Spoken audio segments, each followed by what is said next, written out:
نہ عربوں میں اس کا رواج تھا۔ یہ لفظ بھی عربی زبان میں تھا گھوڑوں کے لیے، گھوڑے روزہ رکھتے تھے۔ رکھتے کیا تھے بیچارے؟ انہیں رکھوایا جاتا تھا، کیونکہ عربوں کا جو معاملہ تھا وہ لوٹ مار، غارت گری، اور اس کے لیے انہیں چاہیے تیز رفتار سواری، جاؤ حملہ کرو، لوٹو مارو اور بھاگو۔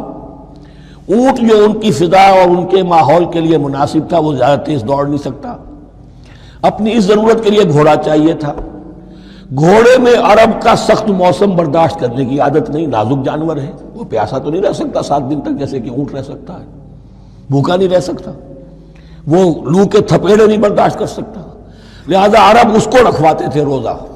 کھانا پینا بند کیا اور اس کے جو ہے منہ کر کے کھڑے ہو گئے جب گرم تیز ہوا چل رہی ہے، خود تو اپنے آپ کو لپیٹ لیا اپنے گھتنے میں، گھترا کہلاتا ہے وہ جو بھی کپڑا اوپر ہوتا ہے، اور وہ اس گھوڑے کو جو ہے وہ ساری آگ اس پر برس رہی ہے تاکہ اس میں عادت پیدا ہو جائے جھیلنے کی، برداشت کرنے کی۔ تو جنگ کے موقع پر کہیں یہ دغا نہ دے جائے، اگر یہ ہمت ہار گیا تو اس کا تو کیا گیا جائے گا، تو اصل میں سوار ہے جو مارا گیا۔ یہ روزہ ان کے ہاتھ تھا، لیکن جب حضور آئے مدینے میں تو یہاں یہود میں روزے کا رواج تھا۔ وہ ایک تو عاشورہ کا روزہ رکھتے تھے، اس لیے کہ وہ تاریخ تھی جس میں کہ نجات ملی تھی بنی اسرائیل کو فرعونیوں سے۔ پہلے یہ کہ ہر مہینے میں 3 روزے، اب اگر 30 کے 30 روزے ایک ہی مہینے میں فرض کر دیے گئے ہوتے اور وہ ہوتے جون جولائی کے تو جان نکل جاتی۔ بہترین تدبیر یہ کی گئی ہر مہینے میں، اور یہ موسم سارے آ رہے ہیں اس میں۔ پھر کچھ عرصے کے بعد یہ رمضان کا روزہ فرض کیا گیا۔ پہلا جو روزہ تھا 3 دن کا، اس میں یہ بھی تھی اجازت کہ جو اگر مسافر نہیں ہے، بیمار بھی نہیں ہے، طاقت رکھتا ہے روزہ رکھنے کی، پھر بھی روزہ نہ رکھے تو اس کا فدیہ یہ ہے کہ 1 مسکین کو کھانا کھلائے۔ علی الاطلاق تھا یہ۔ جب رمضان کے روزے کی فرضیت ہو گئی تو اب یہ فدیہ نہیں ہے، البتہ حضور نے اس کو باقی رکھا ایسے شخص کے لیے جو بہت بوڑھا ہے، یا کوئی خاتون بہت بوڑھی ہے برداشت نہیں کر سکتی، یا کوئی بیمار ہے، کسی سخت ایسی بیماری میں ہے کہ روزہ اس کے لیے جان کے لیے ہلاکت کا اندیشہ ہو سکتا ہے، اس کے لیے فدیہ برقرار رکھا۔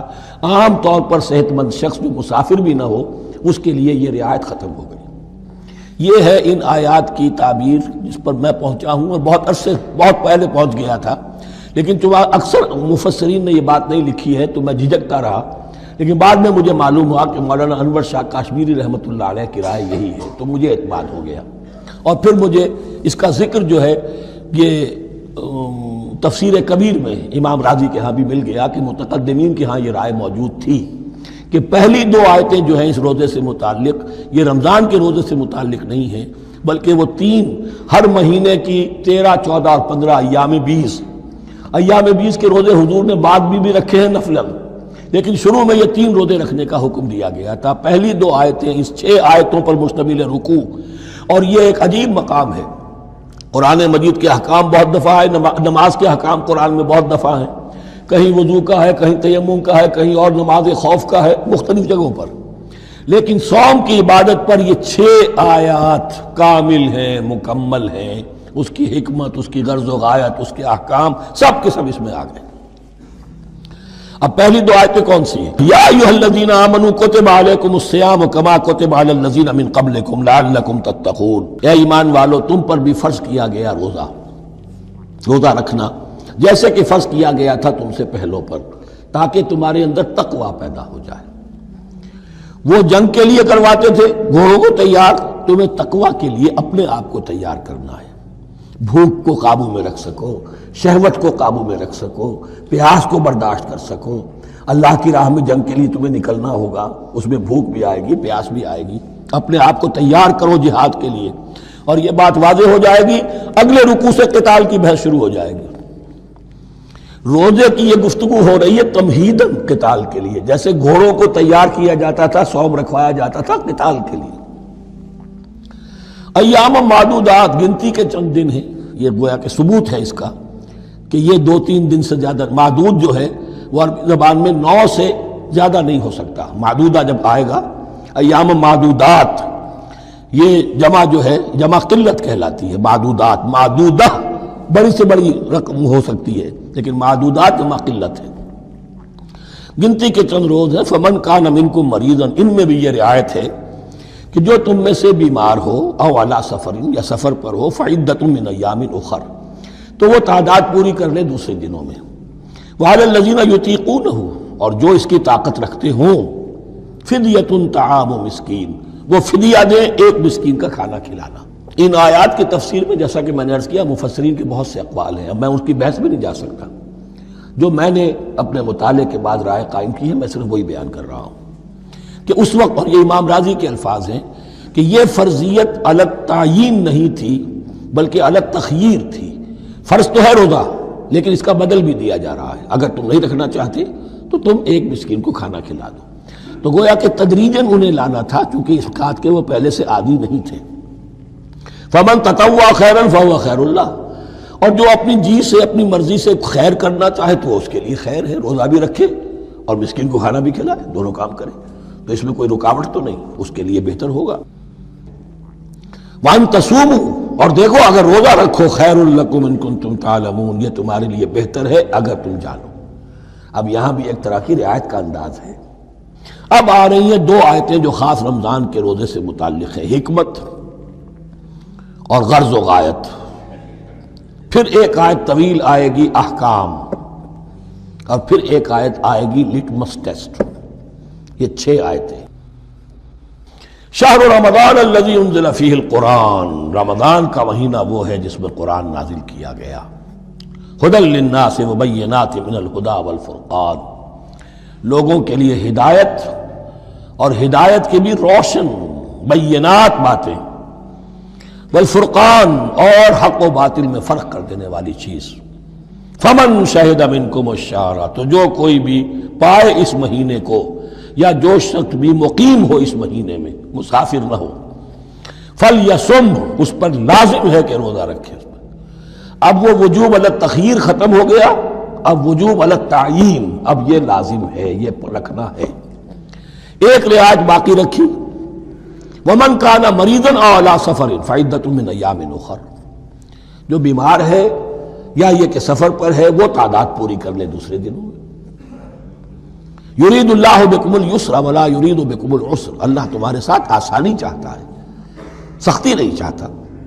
یہ لوگ اپنے اوپر سختیاں جھیلتے ہیں، شدید جو ہے سفر کے اندر بھی روزہ رکھے ہوئے، حالانکہ یہاں اجازت دی ہوئی ہے۔ یہ بلکہ حضور نے ایک مرتبہ ایک سفر میں کافی سرزنش کی، کچھ ایک جہاد اور قتال پہ نکلے تھے، لیکن کچھ لوگوں نے اس سفر میں بھی روزہ رکھ لیا۔ نتیجہ یہ ہوا کہ سفر کے بعد جہاں منزل میں اب جا کر خیمے لگانے تھے وہ نڈھال ہو کر گر گئے، جن لوگوں کا روزہ نہیں تھا انہوں نے پھر وہ خیمے لگائے، منزل کا کام کیا۔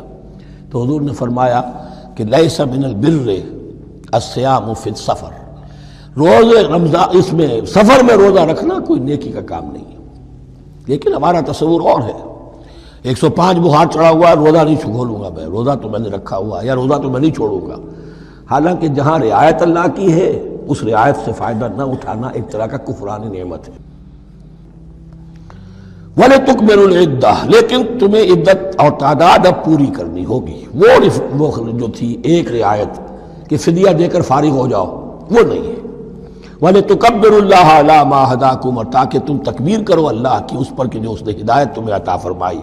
وَلَعَلَّكُمْ تَشْكُرُونَ، اور تاکہ تم شکر کر سکو اس نعمت عظمیٰ کا جو قرآن حکیم کی شکل میں تمہیں دی گئی ہے۔ اس موضوع پر میرا کتابچہ عظمت صوم اور عظمت صیام و قیام قرآن، اس میں یہ سارے مضامین تفصیل سے آئے ہیں، کیا حکمت ہے، کیا غرض و غایت ہے، کیا مقصد ہے، اور آخری منزل کیا ہے، وَإِذَا سَأَلَكَ عِبَادِي عَنِّي فَإِنِّي قَرِيبٌ۔